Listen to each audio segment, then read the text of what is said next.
If you set a habit, but after a week or a month you give up, this video will help you. But here's a quick warning. All the 6 mistakes and solutions I will share, they go hand in hand. So if you skip just one, you won't get the most value from this video. So please keep watching until the end. That said, here's the first mistake most people make when it comes to setting new habits, which is they simply pick the wrong habits.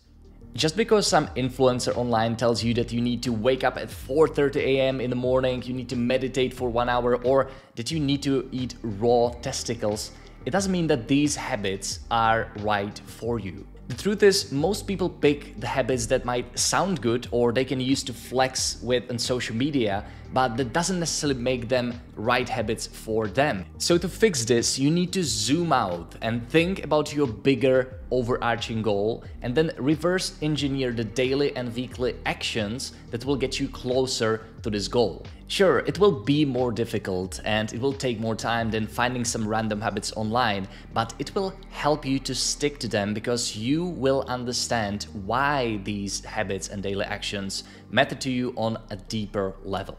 The second deadly mistake is starting too big. If you've never run in your life and you want to start running 100k a week, well, it's not the best idea. You might be consistent for a few days, but because you're not used to this high intensity, you will burn out and eventually give up. And starting too big from the very beginning might be one of the main mistakes you're making when it comes to sticking to your habits or creating new routine. And to fix this, you need to choose the tasks that you know that you can confidently finish every day or every week and increase intensity over time. The third mistake is not listing all the challenges that might come up when you are trying to complete your habits. When we are in the process of setting habits, we tend to feel very positive, inspired, motivated, and so on. And although it is important to be positive, you also need to think about what can go wrong. Let's say that you want to start waking up at 6:30 a.m. Now ask yourself this question: what can prevent me from completing this habit? And then list all the challenges that you can come up with, such as that you are snoozing the alarm when you are still sleeping, or that you're feeling tired, or that you're feeling unmotivated. Create the list of challenges and barriers of completing this habit. And the last step is to come up with solutions to each and every one of these challenges. And I guarantee that if you do it, and if you commit to the solutions that you've listed, sticking to your habits will be much easier. The mistake number 4 is that you do not have a clear time frame for performing your habits. If you've ever searched for a habits tracker online, you will quickly find out that these habit trackers are indefinite, and that can be quite scary. The idea of choosing a habit now and doing it with no end in sight is something that is causing many people to give up or preventing them from starting altogether.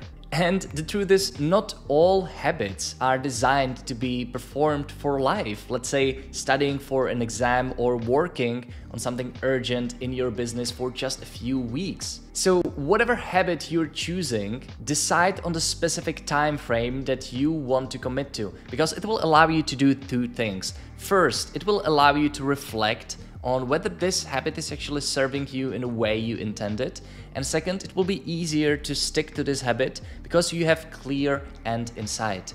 I usually use a 90-day habit tracker with weekly reflections. And if you'd like to get my template, the tool I've created, click the link in the description and you can get it completely for free. I build it on principles that I'm describing in this video and in other videos on my channel as well. The mistake number 5 is not being flexible enough about the time when you are performing your habit. When you're setting a new habit, you're basically making a big assumption. You think that exercising in the morning will work for you. You think that the meditation in the afternoon will work for you, but those are just assumptions and your assumptions might be wrong. Also, what if something urgent comes up during the time when you would be normally performing the habit? Would you skip the habit for the day? What would you do? You should experiment with different times during the day or a week when you are performing these habits. And not only it'll allow you to find the time that works for you, but it will also teach you to be more flexible. So when life happens, it won't completely throw you off your routine. But sometimes you cannot avoid it. Sometimes things will come up and you will need to skip the day. And it leads to the last mistake, mistake number 6, giving up entirely when you miss a day. And this is something I seriously struggled with in the past. I always built momentum, but then something came up that I needed to skip a day or two. And instead of just, continuing after that pause, I stopped entirely because it felt that I broke the streak and I failed. But this was a completely wrong approach. Yes, it's true that if you skip a day, then it will be easier to skip the next day, but it doesn't mean that you should stop entirely. And it's because that your streak is not that important.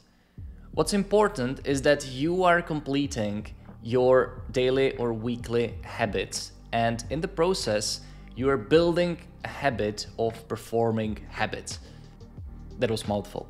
What's important is your effort and the fact that you are keeping the promise you made to yourself, even though that it means that you needed to skip the day or two. It's not about the streak. It's about the progress you're making, the person you're becoming, and how you're feeling on your journey.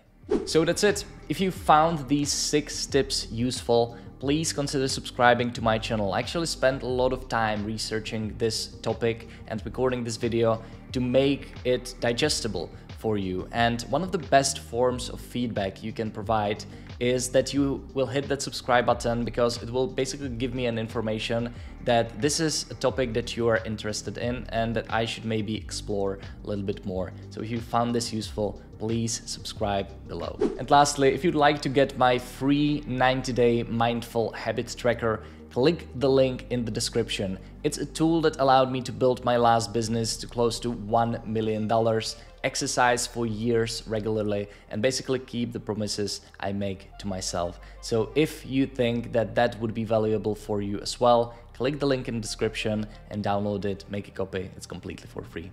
So thank you very much for watching, and I will see you next Friday.